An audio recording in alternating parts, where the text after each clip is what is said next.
In today's video, we are going to learn how you can block someone over on Yahoo Mail. So do kindly watch the video till the end in order to get it properly. Alright, so currently I'm at Yahoo Mail. Just simply go and log into your account.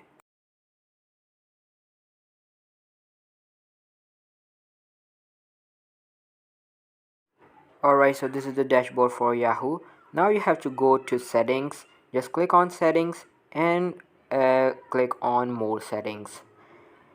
After that, simply scroll down and you will find security and privacy. Just hit that and you can see blocked addresses. From here you can just simply add the email address of the person whom you want to block, and after that you will not receive any of the email address from that person.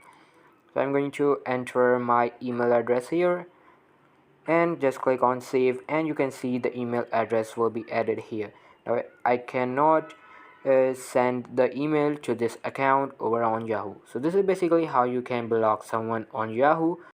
So all for today's video guys, thank you so much for watching.